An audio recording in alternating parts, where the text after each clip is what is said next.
கதை கேளுங்க சேனலுக்கு உங்களை அன்புடன் வரவேற்பது சாந்திகா சிவகணேஷ். நண்பர்களுக்கு வணக்கம். அத்தியாயம் 15. கார்த்திக் அனைத்தையும் ஆச்சரியத்துடன் பார்த்து கொண்டிருந்தான். தாயின் பிறந்த நாளுக்கு அவன் புடவை வாங்கி கொடுத்து இருக்கிறான். ஆனால் கல்யாண நாளை ஞாபகம் வைத்து கொண்டு வாழ்த்தியது கிடையாது. பெற்றோர்களின் திருமண நாள் அவனுக்கு தெரியும். ஆனால் இன்றுதான் என்று அவனுக்கு ஞாபகம் வரவில்லை. கார்த்திக்கின் பிறந்த நாளை பெரிதாக கொண்டாடுவார்களே தவிர எப்பொழுதுமே அவர்கள் திருமண நாளை பெரிதாக கொண்டாடியது கிடையாது. இவை எல்லாவற்றுக்கும் மேலாக காயத்ரி அவனது பெற்றோர்களின் சந்தோஷத்திற்காக இத்தனை ஏற்பாடுகளையும் செய்து இருக்கிறாள் என்பது அவனுக்கு புரிந்தது. ஆனால் அன்று காலை தன் தந்தையிடம் காயத்ரி பணம் கேட்டு வாங்கி கொண்டு சென்றது ஞாபகம் வந்தது. அது எதற்காக வாங்கியிருப்பா? இதையெல்லாம் வாங்குவதற்கு தானா? கடை தேங்காயை எடுத்து வழிப்பிள்ளையாருக்கு உடைத்திருக்கிறாளா என்று ஒரு மனம் அப்பொழுதும் அவள் மீது தவறு கண்டுபிடிக்க, இன்னொரு மனம் அப்படியாவது பெரியவர்களை சந்தோஷப்படுத்தி இருக்கிறாளே, அது நல்ல விஷயம்தானே என்று வாதாடியது. உண்மைதான் என்று ஒத்துக்கொண்டது அவன் மனம். அனைவருக்கும் வாழை இலை போட்டு டிஃபன் பரிமாறினாள் காயத்ரி. கார்த்திக் அவனுடைய காதலி ஸ்ரேயாவை வீட்டிற்கு அழைத்திருக்கிறான். வீட்டுக்கு கூட்டி வந்து பெற்றோர்களிடம் அறிமுகப்படுத்தி பெரியவர்களுடன் அவள் நன்கு பழகுவதை காண ஆசைப்பட்டான். அவளுக்கு பொதுவாக வயதானவர்களுடன் பழகும் பொறுமை இருந்தது கிடையாது. கல்யாணத்துக்கு பிறகு அவள் சரியாகி விடுவாள் என்று நினைத்து அதனை அவன் பெரிதுபடுத்தியது கிடையாது. ஆனால் காயத்ரி எப்பொழுதுமே தன்னுடைய பெற்றோர்களோடு பொறுமையாக இருப்பதோடு அவர்களை சந்தோஷமும் படுத்துகிறாள். ஒருவேளை அவனது தாய் தந்தை சொல்வது போல அவனது காதலியை விட இவள்தான் இந்த குடும்பத்திற்கு பொருத்தமான பெண்ணோ என்று தன்னை அறியாமல் முதன்முறையாக காயத்ரியை பற்றி நல்ல விதமாக நினைத்தான். கார்த்திக் இப்படி பலவாறு யோசித்தபடி சாப்பிட்டு கொண்டிருந்தான். அவனது இலையில் இட்லி தீர்ந்ததை கண்ட காயத்ரி ஒரு இட்லி வைத்துவிட்டு இன்னும் ஒரு இட்லி வைக்கட்டுமா என்று கேட்டபடி அவனை பார்த்தாள். அவன் அவளையே பார்த்தபடி யோசித்து கொண்டிருந்தான். அதனை பார்த்த சாரதா, என்னடா கண்ணை திறந்து கொண்டே கனவா என்று கிண்டலாக அவனை கேட்டுவிட்டு சிரித்தார். எப்போதும் இதை செய்பவள் காயத்ரி தான். ஆனால் இப்பொழுது நாமும் இப்படி செய்கிறோமே. இவளை நினைத்து கொண்டு நான் என்னை மறந்து யோசித்து கொண்டிருக்கிறேனா? அவனால் அவனையே நம்பவும் முடியாமல் புரிந்து கொள்ளவும் முடியாமல் தடுமாறினான். எனினும் சமாளித்து கொண்டு, என்ன கேட்ட என்றான் காயத்ரியை பார்த்து. சரியா போச்சு போ, இவ்வளவு நேரமா உனக்கு இட்லி வைக்கட்டுமான்னு கேட்டுக்கிட்டு நிற்கிறா என்றார் சாரதா. அவன் குனிந்து இலையை பார்த்துவிட்டு, இல்லை போதும் என்றான் தடுமாறி. அவள் சென்று விட்டாள். நாங்கள் எல்லா கல்யாண நாளுக்கும் முதியோர் இல்லத்துக்கு போவோம். இன்னைக்கு நீங்கள் எல்லாரும் எங்கள் கூட வாங்க. வீட்டில் சமைக்க வேண்டாம், நம்ம ஹோட்டலில் இருந்து சாப்பாடு வந்துவிடும் என்றார் ராதாகிருஷ்ணன். ஹோட்டலுக்கு ஃபோன் செய்து எல்லோருக்கும் சாப்பாடு எடுத்து வரும்படி கூறினார். அனைவரும் முதியோர் இல்லத்திற்கு சென்றனர். அங்கு எல்லோருக்கும் உணவு வாங்கி வைத்திருந்த புது துணிகளையும் கொடுத்தார்கள். அனைவரும் வாங்கி கொண்டு எல்லோரையும் வாழ்த்தினார்கள். எல்லோரும் ஸ்ரீனிவாசன் வீட்டுக்கு திரும்பினர். ஹோட்டலில் இருந்து உணவு வந்தது. அனைவரும் அதனை சாப்பிட்டனர். சாப்பிட்டு முடித்ததும், சரிங்க சம்மந்தி, நாங்கள் கிளம்புறோம். நாளைக்கு கடை திறப்பு விழா வச்சுக்கிட்டு எங்களுக்காக இவ்வளவு அரேஞ்ச்மெண்ட்ஸ் பண்ணியிருக்கீங்க. நாங்கள் எதுவும் செய்யலை சம்மந்தி, எல்லாமே காயத்ரி தான் செஞ்சா. இந்த நல்ல நாளில் எங்கள் கூட இருந்ததுக்கு ரொம்ப சந்தோஷம் என்றார் ஸ்ரீனிவாசன். அத்தை, நான் இன்னைக்கு இங்கேயே தங்கிட்டு நாளைக்கு ஃபங்க்ஷன் முடிச்சுட்டு வரட்டுமா? அம்மாவுக்கும் ஹெல்ப்பாக இருக்கும் என்றால் கார்த்திக்கை ஓரக்கண்ணால் பார்த்து அவனிடமும் கேட்டபடி. சரிம்மா, நீ சொல்கிறதும் கரெக்டு தான். நீ நாளைக்கு ஃபங்க்ஷன் முடிச்சுட்டு எங்கள் கூட வாமா என்றார் சாரதா. தன் அறைக்குள் நுழைந்த கார்த்திக் அன்று நடந்தவற்றை நினைத்து பார்த்தான். காயத்ரி மீது அவனுக்கு மதிப்பு முதன்முறையாக வந்தது. அந்த அறையில் இருந்த பெரிய கட்டிலின் ஒரு மூலையில் அவள் படுக்க, மற்றொரு மூலையில் அவன் படுத்து உறங்குவது வழக்கம். அன்று காயத்ரி இல்லாமல் அவனது அறை வெறிச்சோடி இருந்தது போல தோன்றியது அவனுக்கு. இதற்கு முன்பும் அவள் தாய் வீட்டில் தங்கியிருக்கிறாள். ஆனால் அவன் இப்படி உணர்ந்தது கிடையாது. ஆனால் இன்று அவனுக்கு அவள் இல்லாமல் உறக்கம் வர மறுத்தது. தோட்டத்திற்கு சென்று சிறிது நேரம் பின் சோர்வடைந்ததும் அறைக்கு வந்து உறங்கினான். அடுத்த நாள் காலை அனைவரும் கிளம்பி ஸ்ரீனிவாசன் கடை திறப்பு விழாவிற்கு சென்றனர். உள்ளே நுழைந்ததும், வாங்க வாங்க சம்பந்தி, மாப்பிள்ளை வாங்க என்று ஸ்ரீனிவாசனும் சரளாவும் வரவேற்று அழைத்து உள்ளே சென்றனர். இதுதான் எங்களோட குடோன், இது எங்களோட கடை என்று காட்டினார் ஸ்ரீனிவாசன். அவனையும் மீறி அவனது கண்கள் காயத்ரியை தேடியது. பேச்சுக்குரல் கேட்டு காயத்ரி உள்ளிருந்து வெளியே வந்து அனைவரையும் வரவேற்றாள். பழச்சாறு எல்லோருக்கும் கொடுத்தாள். கார்த்திக் கார்த்திக் அவளை நிமிர்ந்து பார்த்தான். பச்சை நிற பட்டுப்புடவையில் தாய் வீட்டு சிதனமாக அவளுக்கு கிடைத்த சில நகைகளும் தலையில் குண்டு மல்லியுமாக மிக அழகாக இருந்தாள். சின்ன விழாதான் என்பதால் ஸ்ரீனிவாசன் ஒரு சிலரையே கூப்பிட்டிருந்தார். கடையில் வேலை செய்யும் சிலர், பக்கத்து கடையினர், பக்கத்து வீட்டுக்காரர் என்று வெகு சிலரே அங்கு இருந்தனர். பூஜைக்கு நேரமாயிடுச்சு வாங்க என்று புரோகிதர் கூப்பிட எல்லோரும் வந்தனர். ஸ்ரீனிவாசனும் சரளாவும் மனையில் உட்கார்ந்தனர். புரோகிதர் கணபதி ஹோமம் செய்தார். காயத்ரி புரோகிதருக்கு தேவையானவற்றை எடுத்து கொடுத்து கொண்டிருந்தாள். சாரதாவும் அவளுக்கு உதவினார். ஹோமம் முடிந்த பிறகு அனைவருக்கும் சாப்பாடு பரிமாறினார் சரளா. சாப்பிட்டு முடித்ததும் விருந்தினர்கள் அனைவரும் சென்றுவிட்டனர். கார்த்திக் குடோனுக்குள் நுழைந்து எல்லாவற்றையும் பார்த்து கொண்டிருந்தான். அங்கு காய்கறிகள் பெரிய கூடைகளில் நிரப்பி வைக்கப்பட்டிருந்தது. ஒரு மூலையில் வெங்காய மூட்டைகள் ஒன்றன் மீது ஒன்றாக ஒரு ஆள் உயரத்திற்கு அடுக்கி வைக்கப்பட்டிருந்தது. எல்லாவற்றையும் பார்த்து கொண்டிருந்தவனுக்கு தாகம் எடுத்தது. அங்கு வெங்காய மூட்டைகளுக்கு கீழே ஒரு மினரல் வாட்டர் டேங்க் பார்த்தான். சொட்டி கொண்டிருந்த தண்ணியை ஒரு டம்ளரில் பிடித்து கொண்டிருந்தான். அதை பார்த்த ஸ்ரீனிவாசன், காயத்ரி, மாப்பிள்ளைக்கு தண்ணி எடுத்துட்டு வாமா என்றார். காயத்ரி உள்ளிருந்து ஒரு டம்ளரில் தண்ணீர் எடுத்து வந்து கொடுத்தாள். அவன் அதனை வாங்கினான். அப்போது அந்த வழியாக ஒரு கூடை காய்கறியுடன் ஸ்ரீனிவாசனிடம் வேலை செய்யும் ஒரு பெண் வந்தாள். காயத்ரி அவளுக்கு இடம் கொடுக்க ஒரு பக்கமாக வெங்காய மூட்டை மீது சாய்ந்தாள். அப்போது மேலே இருந்த மூட்டை அவளது தலை மீது விழப்போனது. அதனை கவனித்த கார்த்திக் அவனது கையால் அதை அந்த பக்கம் தள்ளினான். அவன் தள்ளிய வேகத்தில் அது சுவற்றின் மீது மோதி மூட்டை அவிழ்ந்து அதில் இருந்த பெரிய பெரிய வெங்காயங்கள் அவர்கள் இருவரின் மீதும் விழ ஆரம்பித்தது. கார்த்திக் அவளை இழுத்து தன் மார்போடு அணைத்து கொண்டு, வெங்காயம் அவள் மீது வேகமாக விழாமல் அவன் இரு கைகளையும் கொண்டு அவளை அவனோடு இறுக்கி கொண்டான். முதலில் என்ன நடக்கிறது என்று புரியாதவளாக விழித்த காயத்ரி பின்பு பெரிய பெரிய வெங்காயங்கள் விழுவதை பார்த்தவள் புரிந்து கொண்டாள். அவனை விட்டு விலகவில்லை. கணவனின் மார்பில் வைத்திருந்த அவளது காதுகளில் அவனுடைய இதய துடிப்பு கேட்டது.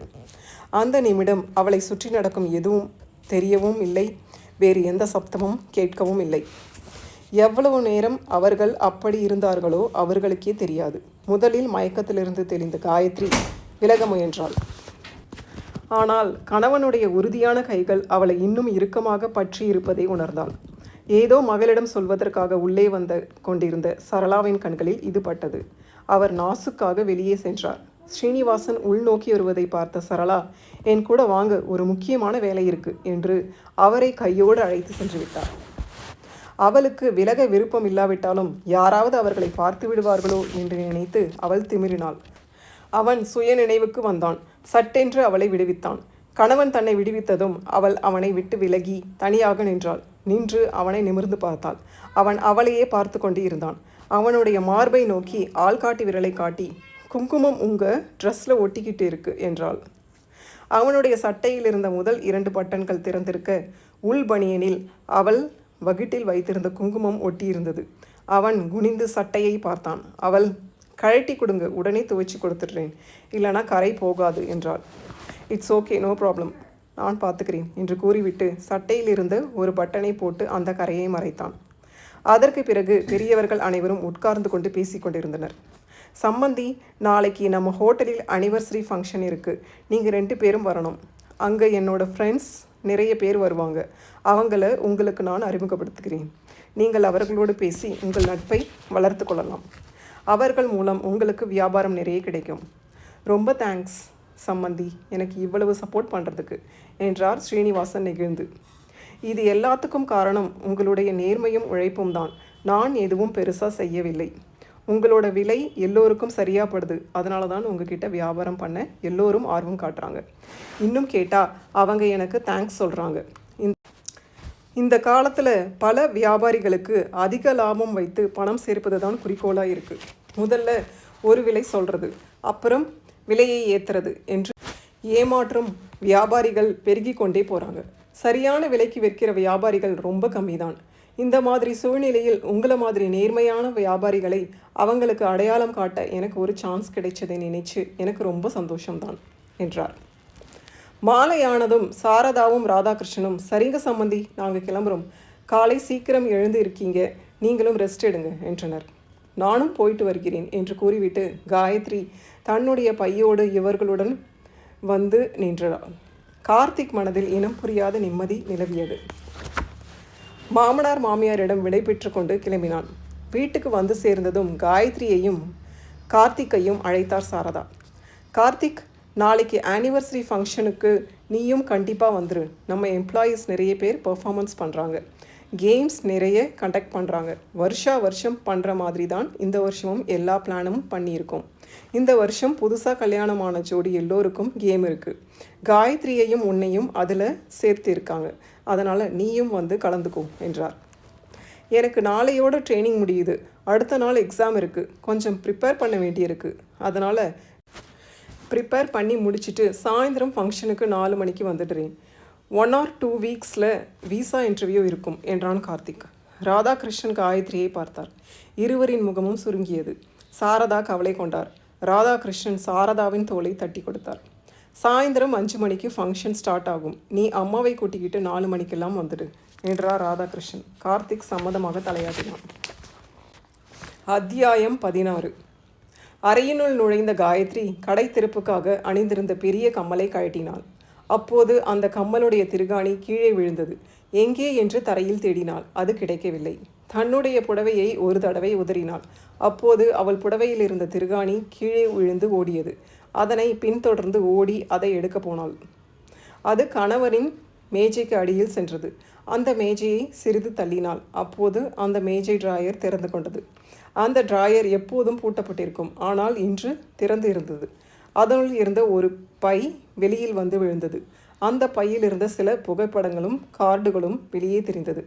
அப்போதுதான் அவளுக்கு ஞாபகம் வந்தது, அன்று கணவன் இந்த பையில் இருந்த புகைப்படங்களை தான் கண்களில் வலியுடன் பார்த்து கொண்டிருந்தான் என்பது. ஆர்வத்துடன் அந்த பையை எடுத்து புகைப்படங்களை பார்த்தாள். அவள் எதிர்பார்த்தது போலவே அந்த பெண் அவனுடைய காதலி ஸ்ரேயாதான். அன்று பார்த்ததை விட இந்த படத்தில் இன்னும் அழகாகவே இருந்தாள். கணவன் இன்னும் அவளது புகைப்படங்களை பத்திரப்படுத்தி வைத்து கொண்டிருப்பது அவளுக்கு சிறிது உறுத்தியது. அப்படியென்றால் அவன் மனதில் இன்னும் அவள் இருக்கிறாள். அப்படி இருக்கும்போது இவளுக்கு எப்படி இடம் கிடைக்கும் என்று நினைக்கும்போது வருத்தமாக இருந்தது. அன்று அவன் அணைப்பில் இருந்தபொழுது அந்த அணைப்பில் ஒரு அன்பினை உணர்ந்தது போல் இருந்தது அவளுக்கு. ஆனால் இந்த புகைப்படங்களை பார்த்தபொழுது அவள் மீது அவனுக்கு அன்பு இருக்க வாய்ப்பே இல்லை என்று தோன்றியது. நான் தான் அவன் மீது கொண்டிருக்கும் அன்பினால் அவனது அணைப்பை தவறாக புரிந்து கொண்டிருக்கிறேன் என்று முடிவு செய்தாள். திருகாணியை எடுத்து பத்திரப்படுத்திவிட்டு இரவு உடைக்கு மாறி படுக்கையில் விழுந்தாள். அசதியில் உறங்கினாள். அன்று இரவு கார்த்திக் அவனது அறையில் அணிந்திருந்த பனியனை கழட்டினான். அதிலிருந்த குங்குமக்கரை தெரிந்தது. அதை மெதுவாக தடவினான். திரும்பி படுக்கையில் தூங்கிக் கொண்டிருந்த மனைவியை பார்த்தான். அதிகாலையில் எழுந்தது முதல் வேலை செய்து கொண்டிருந்ததால் சோர்வாக தெரிந்தாள். கற்றை முடி அவளது மென்மையான கன்னத்தில் மோதி மோதி பறந்து கொண்டிருந்தது. அப்போதுதான் அவனது அறை நிறைந்தது போல இருந்தது. இரவு உடைக்கு மாறி அவளை பார்த்தபடியே கட்டிலில் இந்த மூலையில் படுத்தான். மிக மென்மையாக அந்த கற்றை முடியை ஒதுக்கிவிட்டான். தன்னை மறந்து அவளை கட்டிப்பிடித்து இருந்த நிமிடங்களை நினைத்து கொண்டான். அவனது உடல் சிலிர்த்தது. வெளிநாட்டில் படித்தபொழுது அங்கு அவனை சக தோழர் தோழியர்கள் வெகு சாதாரணமாக கட்டிப்பிடிப்பது உண்டு. வரவேற்கும் விதமாகவும் பாராட்டும் விதமாகவும் நட்பினை தெரிவிக்கும் விதமாகவும் அன்பினை தெரிவிக்கும் விதமாகவும் கட்டிப்பிடிப்பது என்பது சாதாரண செயலாகும். இதில் ஆண் பெண் பேதம் பார்த்தது கிடையாது. அது அவனுக்கு தவறாக தெரிந்ததும் கிடையாது. அதே நேரம் இந்த சிலிர்ப்பை கொடுத்ததும் கிடையாது. கை குலுக்குவது போல சாதாரணமாக தான் இருக்கும். ஏன், அவனுடைய காதலி ஸ்ரேயா கூட அவனை கட்டிப்பிடித்து இருக்கிறாள். ஆனால் அவளிடம் கூட அவன் இந்த மாதிரி உணர்ந்தது கிடையாது. காயத்ரியை அணைத்த போது ஒரு இதம் இருந்தது. அது அவன் மனத்தில் ஸ்ரேயாவை விட்டு சென்றதால் ஏற்பட்டு இருந்த காயத்துக்கு மருந்து போட்டது போல இருந்தது. அவனுக்கு ஆறுதலாக இருந்தது. இந்த ஆறுதலை அவன் வெகு நாட்களாக எதிர்பார்த்தது போலவே தோன்றியது. ஆனால் இவள் என்னை காதலிக்கவில்லை என்று நினைக்கும்போது அவனுக்கு சோர்வாக இருந்தது. அதற்கு பிறகு அவளை பற்றி நினைக்காமல் அப்படியே உறங்கிவிட்டான். ஹோட்டல் அழகாக அலங்கரிக்கப்பட்டிருந்தது. ஆங்காங்கே மின் விளக்குகள் மின்னின. பல வண்ண பூக்களால் மேடை அற்புதமாக அலங்கரிக்கப்பட்டிருந்தது. காயத்ரி விழாவின் ஏற்பாடுகளை மேற்பார்வை செய்து கொண்டிருந்தாள். ஒவ்வொரு துறையிலும் சிறந்த தொழிலாளர்கள் தேர்ந்தெடுக்கப்பட்டு அவர்களை பாராட்டும் விதமாக பரிசு கோப்பைகளும் சான்றிதழ்களும் வழங்குவதற்கு தயாராக இருந்தது. காயத்ரி எல்லாவற்றையும் ஒரு முறை சரிபார்த்தாள். தொழிலாளர்கள் தங்கள் திறமையை காட்டுவதற்கு டேலண்ட் ஷோ ஏற்பாடு செய்யப்பட்டிருந்தது. தங்களுக்கு தெரிந்த கலைகளோடு தங்கள் பெயரையும் தொழிலாளர்கள் கொடுத்திருந்தனர். அந்த பட்டியலை பார்த்து அதற்கு ஏற்ற நேரத்தை ஒதுக்கினாள். அங்கு அன்று தங்கியிருந்த அனைவருக்கும் இந்த விழாவை பற்றி நோட்டீஸ் அனுப்பப்பட்டு இருந்தது. விருப்பமுள்ள தம்பதியர்கள் தங்களது பெயரை கொடுத்து விட்டு கேம் ஷோவில் கலந்து கொள்ளலாம் என்று அந்த நோட்டீஸில் குறிப்பிடப்பட்டிருந்தது. அதை பார்த்து சில தம்பதிகள் தங்கள் பெயர்களை கொடுத்திருந்தனர். காயத்ரி கார்த்திகையும் சேர்த்து 20 தம்பதியர்கள் கேம் ஷோவில் கலந்து கொள்ள இருந்தனர். எல்லோருக்கும் இரவு உணவு ஏற்பாடு செய்து கொண்டிருந்தார்கள். அந்த மெனுவை ஒரு முறை சரிபார்த்தாள். 4 மணி அளவில் கார்த்திக் சாரதாவை கூட்டிக் கொண்டு ஹோட்டல் ஃபங்க்ஷனுக்கு வந்தான். உள்ளே நுழைந்த சாரதா, ஹோட்டல் டெக்கரேஷன் ரொம்ப சூப்பராக இருக்குது, போன வருஷத்தை விட இந்த வருஷம் ரொம்ப அழகாக இருக்குது என்றார் கார்த்திக்கிடம். இருவரையும் அங்கு இருந்த வேலையாட்கள் வணங்கினார்கள். இருவரும் அவர்களுக்கு பதில் வணக்கம் கூறினார். சாரதா ராதாகிருஷ்ணன் அறைக்கு சென்றார். அவனது மனம் காயத்ரியின் அறைக்கு செல்ல துடித்தது. எனினும் காட்டிக்கொள்ளாமல் தாயை பின்தொடர்ந்தான். ராதாகிருஷ்ணன் சாரதாவிடம், நீ கொஞ்சம் ரெஸ்ட் எடுத்துக்கோ, இன்னும் அரை மணி நேரம் இருக்குது ஃபங்க்ஷனுக்கு, எல்லோருக்கும் நீதான் ப்ரைஸ் சர்டிஃபிகேட் கொடுக்கணும், அப்புறம் நம்ம எம்ப்ளாயீஸ் எல்லோரையும் பாராட்டி ஸ்பீச் கொடுக்கணும். சரிங்க, எப்பவும் செய்கிறது தானே, நான் ரெடியாக தான் இருக்கிறேன். கார்த்திக், நீயும் ஸ்பீச் கொடுக்கணும், ரெடிதானே? ரெடிதான் என்றான் ஒற்றை வார்த்தையில். அவர்கள் மூவருக்கும் பழச்சாறு வந்தது. அவர்கள் அதனை வாங்கி குடிக்க ஆரம்பித்தனர். கார்த்திக், சீட்டிங் அரேஞ்ச்மெண்ட்ஸ் எல்லோருக்கும் ஒழுங்காக அரேஞ்ச் பண்ணி இருக்காங்களான்னு நீ ஒரு தடவை செக் பண்ணிக்கோ என்றார் ராதாகிருஷ்ணன். அவன் அந்த பெரிய ஹாலுக்கு சென்றான். ஸ்டேஜ் அழகாக பூக்களால் அலங்கரிக்கப்பட்டிருந்தது. அவனுக்கு திருப்தியாக இருந்தது. முன் வரிசையில் விழாவில் கலந்து கொள்ள வந்திருக்கும் முக்கிய பிரமுகர்களுக்கு இருக்கைகள் ஒதுக்கப்பட்டிருந்தது. அதற்கு பின் அங்கிருந்த வேலையாட்களுக்கு இருக்கைகள் போடப்பட்டிருந்தது. அது இல்லாமல் இரு பக்கங்களிலும் நாற்காலிகள் போடப்பட்டிருந்தது. விழாவுக்கு எத்தனை பேர் வருகிறார்கள் என்பது தெரிந்தால் தான் அதற்கு ஏற்ப அவனால் இதனை செய்ய முடியும். அவன் கண்கள் காயத்ரியை தேடியது. ஆனால் அவள் அவன் கண்ணில் படவில்லை. அல்லது அவள் அவன் கண்ணில் படாமல் இருக்கிறாள். அவன் கண்ணில் ராஜேஷ் தென்பட்டான். ராஜேஷ் அந்த ஹோட்டலின் சூப்பர்வைசர். ராஜேஷிடம் சென்று, இன்னைக்கு ஃபங்க்ஷனுக்கு எத்தனை பேர் வருவாங்க என்றான். விஐபி லிஸ்ட் என்கிட்ட இருக்குது சார். அப்புறம் பெஸ்ட் எம்ப்ளாயி அவார்ட் வாங்க போகிறவங்க லிஸ்ட் என்கிட்ட இருக்குது. இவங்களுக்கெல்லாம் சீட்ஸ் போதுமான அளவு இருக்குது சார். ஆடியன்ஸ் சீட்ஸ் எல்லாம் காயத்ரி மேடம் செக் பண்ணாங்க. எல்லாமே போதுமான அளவு இருக்குதுன்னு சொன்னாங்க. இப்போ தான் மேடம் செக் பண்ணிட்டு போனாங்க என்றான். உங்கள் மேடம் எல்லாத்தையும் பார்த்துட்டாங்களா? ஆமாம் சார், நீங்கள் ரொம்ப லக்கி. இந்த மாதிரி ஒரு திறமையான ஒய்ஃப் கிடச்சிருக்காங்க. உங்களை மாதிரி அவங்களும் எல்லாத்தையும் பொறுப்பாக பார்த்துக்கிறாங்க. எம்ப்ளாயீஸ் கிட்ட ஃப்ரெண்ட்லியாக நடந்துக்கிறாங்க. எந்த தயக்கமும் இல்லாமல் அவங்கக்கிட்ட எப்படி வேணாலும் சாதாரணமாக போய் பேசலாம். அப்படியே உங்களை மாதிரி நீங்கள் 2 பேரும் மேட் ஃபார் ஈச் அதர் என்று காயத்ரியை புகழ்ந்து தள்ளினான். கார்த்திக்கிற்கு அதை கேட்பது ஆர்வமாக கூட இருந்தது. சரி, அந்த பெஸ்ட் எம்ப்ளாயி லிஸ்ட் அப்புறம் இன்னைக்கு வர இருக்கிற விஐபி லிஸ்ட் இரண்டையும் என்கிட்ட கொடுங்க ராஜேஷ். நான் அதை என்னோட ஸ்பீச்சில் சேர்க்க வேண்டியிருக்கு என்றான் கார்த்திக். ராஜேஷ் தன்னுடைய பையை எடுத்து திறந்து உள்ளே தேடினான். அது கிடைக்கவில்லை. பதட்டமாக தெரிந்தான். என்னாச்சு ராஜேஷ்? அந்த 2 லிஸ்ட்டையும் காணோம் சார். என்ன சொல்கிறீங்க ராஜேஷ்? சாரி சார், ஒரு நிமிஷம் இருங்க. நான் என்னோடய லேப்டாப்பில் ஒரு காப்பி இருக்கான்னு பார்த்துட்டு சொல்கிறேன். இருக்கான்னு பார்க்க போகிறீங்களா? ஏன், ஒரு காப்பி வச்சுக்க வேண்டியது தானே? வச்சுருந்தேன் சார், ஆனால் ஃபைல் நேம் என்னென்னு ஞாபகம் வர மாட்டேங்குது. என்ன ராஜேஷ் இப்படி பொறுப்பில்லாமல் பேசுகிறீங்க? ஒரு நிமிஷம் சார், நான் இதோ வந்து விடுகிறேன் என்று சென்று அவனுடைய லேப்டாப்போடு அங்கு வந்து சேர்ந்தான். லேப்டாப்பை திறந்து அந்த ஃபைலை தேடினான். அவன் லேப்டாப்பில் நிறைய ஃபைல்கள் இருந்தன. அதில் எது என்று அவன் தேடிக்கொண்டிருந்தான். கார்த்திக் சிறிது நேரம் காத்திருந்து விட்டு பொறுமை இழந்தவனாக, எவ்வளவு நேரமாக தேடிக்கிட்டு இருக்கீங்க? கிடைக்குமா கிடைக்காதா? இன்னும் கொஞ்ச நேரத்தில் ஃபங்க்ஷன் ஸ்டார்ட் பண்ணணும் என்றான் கோபமாக. இதோ சார், 5 நிமிஷத்தில் என்று வழிந்த வியர்வை துளிகளை துடைத்தவாறு கூறினான் ராஜேஷ். ராஜேஷ் 1 வாரமாக அந்தந்த துறையில் அவரவர்களின் வேலைத்திறன், இக்கட்டான சூழ்நிலைகளை அவர்கள் கையாண்ட விதம், கடுமையான உழைப்பு, அவர்களினால் ஹோட்டலுக்கு கிடைத்த லாபம் என்று எல்லாவற்றையும் கணக்கில் எடுத்து தயாரித்தது ஒன்று. மற்றொன்று, இந்த விழாவிற்காக முக்கிய பிரமுகர்களுக்கு பத்திரிகை வைத்து அழைத்து அதில் வர முடியாதவர்களின் பெயர்களை எடுத்துவிட்டு வர விருப்பம் தெரிவித்தவர்களின் பெயர் மற்றும் தொழில் பற்றிய விவரங்களை கொண்டு தயாரித்த பட்டியல் இன்னொன்று. அதில் அவனுக்கு ஞாபகம் இருப்பது 1-2 பெயர்கள் மட்டுமே. இந்த 2 பட்டியலையும் அவன் இன்னும் அரை மணி நேரத்தில் தயார் செய்வது என்பது முடியாத காரியம். எனவே பதட்டத்தில் தேடிக்கொண்டிருந்தான். அவன் ஒவ்வொரு ஃபைலையும் திறந்து பார்ப்பதை பார்த்த கார்த்திக், என்ன பண்ணுறீங்க ராஜேஷ், இப்படியா தேடுவீங்க? கார்த்திக் அவனது லேப்டாப்பை அவனிடமிருந்து வாங்கி கண்ட்ரோல் சர்ச் போட்டு பெஸ்ட் எம்ப்ளாயி என்று டைப் பண்ணி கொண்டு இருந்தான். அப்போது இங்கே என்ன பிரச்சனை ராஜேஷ் என்று அவளது குரல் அவன் காதுகளில் விழுந்தது. இருந்தாலும் அவன் செய்து கொண்டிருந்த வேளையில் தீவிரமாக அவன் தேடிக்கொண்டிருந்தான். ராஜேஷ் பதட்டமாக, நான் VIP list best employee list collect பண்ணி வச்சுருந்தேன் இல்லையா, அது காணாமல் போயிடுச்சு மேடம். அவ்வளவுதானே, அதுக்கா டென்ஷன் ஆகுறீங்க? என்கிட்ட இன்னொரு காப்பி இருக்குது, ஒரு நிமிஷம் என்று கூறியவள் தன் கையில் வைத்திருந்த லேப்டாப்பை திறந்து அந்த லிஸ்ட்டை அவனுக்கு மெயில் அனுப்பினாள். ஆனால் இந்த லிஸ்ட் உங்ககிட்ட எப்படி இருக்குது மேடம்? இது என்னோட வேலை தானே, நான் தானே அந்த லிஸ்ட் எடுத்தேன். ஆமாம், அது உங்கள் வேலை தான், நீங்கள் தான் லிஸ்ட் எடுத்தீங்க. நேற்று என்கிட்ட செக் பண்ண கொடுத்தீங்க, ஞாபகம் இருக்கா? ஆமாம் மேடம். அப்போது நான் ஒரு காப்பி எடுத்து வைத்து கொண்டேன். ஓ, ரொம்ப தேங்க்ஸ் மேடம். திரும்பவும் இந்த இன்ஃபர்மேஷன் கலெக்ட் பண்ணுறதுக்கு எப்படியும் ரொம்ப டைம் ஆகும். அதுக்குள்ளே ஃபங்க்ஷன் ஸ்டார்ட் ஆகிடும். நான் ரொம்ப பயந்துட்டேன். ரொம்ப தேங்க்ஸ் மேடம் என்றான் நெகிழ்ந்து. அவளின் முன்னெச்சரிக்கை நடவடிக்கையை மனதிற்குள் மெச்சிக்கொண்டான் கார்த்திக். நீ போய் ட்ரெஸ் சேஞ்ச் பண்ணிக்கிட்டு ஃப்ரெஷ் ஆகிட்டு வாமா, ஃபங்க்ஷன் இன்னும் 5 நிமிஷத்தில் ஸ்டார்ட் ஆக போகுது என்றார் அங்கு வந்த ராதாகிருஷ்ணன். சரிங்க மாமா, நான் போயிட்டு 5 நிமிஷத்தில் வந்துடுறேன் என்று கூறியவள் அங்கிருந்து சென்று விட்டாள்.